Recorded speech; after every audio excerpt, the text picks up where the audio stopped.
All right, welcome everybody. I'm Ed Cruz, and this is the last lesson. Today's episode, let me cheat here a little bit. Episode number 46. Episode number 46 is a simple concept that we want to go over. I want to restate it over and over again until it finally sinks into your head. He moves, I move. He stops, I stop.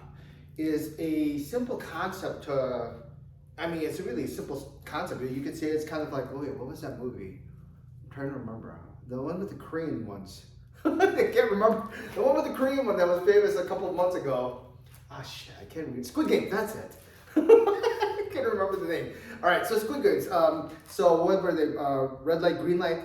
He moves, you move. He stops, you stop. But that concept in itself, if you look at it, you really have to understand exactly what you're doing and how it plays such a vital role in everything that you're doing, not just in Wing Chun, but in any kind of sport that you're doing. So let's give an example of exactly what we're talking about here.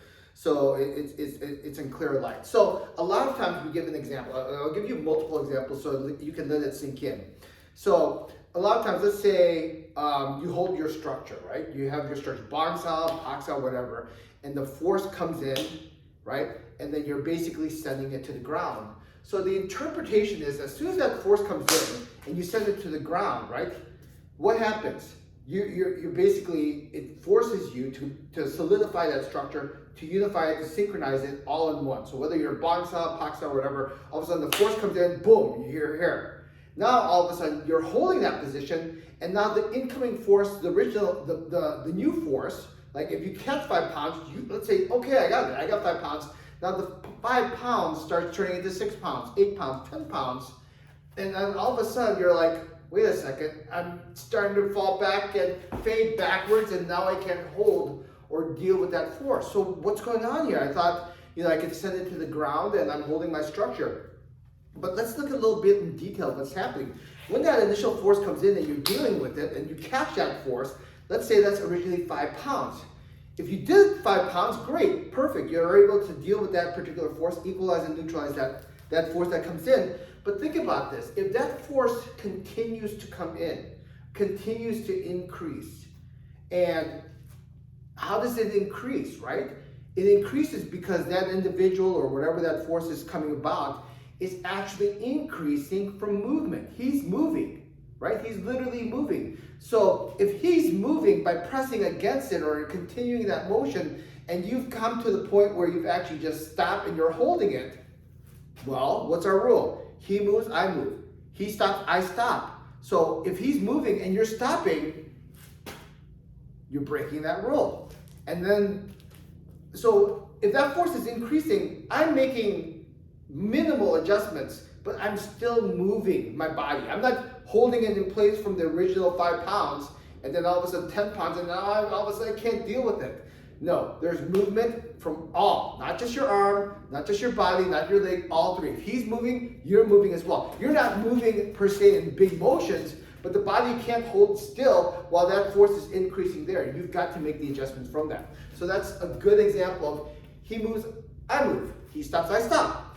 Another example, let's give an everyday example. I've used this example before, right?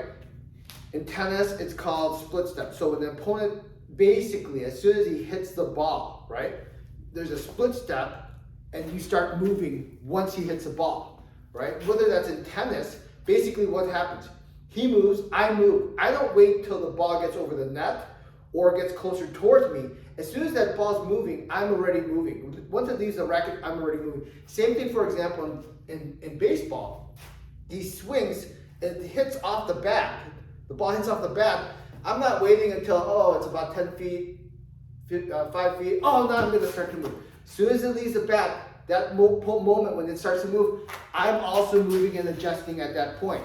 Okay, so another example, everyday situation that's coming about that you don't know how to, that simple concept, move, stop, right? Well, maybe that's an easier way instead of me saying he moves, you move, and stuff like that. Move, stop, okay? So another example, right?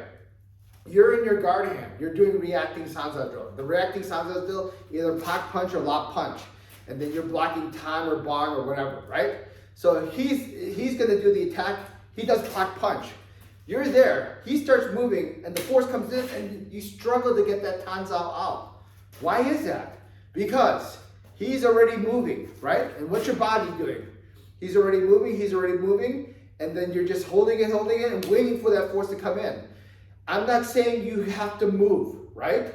I'm not saying you have to move and engage right away. But if he's moving, you're adjusting. See, I'm making it, if he's starting to move, I'm making little adjustments already based off his movement. And then I'm not just standing statically in place, and then he pops it, and I'm doing that. Nor am I making a big drastic movement. I'm making little adjustments, so when he comes in, I'm not static. I'm actually dynamic at that point when he's moving, so it's not catching me off guard. Because what? Move, stop. Okay? So right there, I hopefully that gives you a little idea of that simple concept, right? Let's do that. Let me talk one more. Single sticky hands. When you're doing single sticky hand, I'm tanzao, he's futsal. I'm here and I palm. He's here, what? He follows and he jets, right? So if I move and then all of a sudden there's a gap, he doesn't move right away, that's wrong. You already created the gap and you've actually missed the main process, one of the main components of doing the drill correctly. When he moves, I move and follow. When he starts doing the attack, I follow, then I control, right? I control. When I start controlling, he ends up following. I move, he moves. And when I stop, he actually stops then too. And when I say stop, it's not just stop the motion. In other words, I release my technique, he releases the technique the same amount, the same time as I do. That's how you actually want to develop the skill. Move, stop.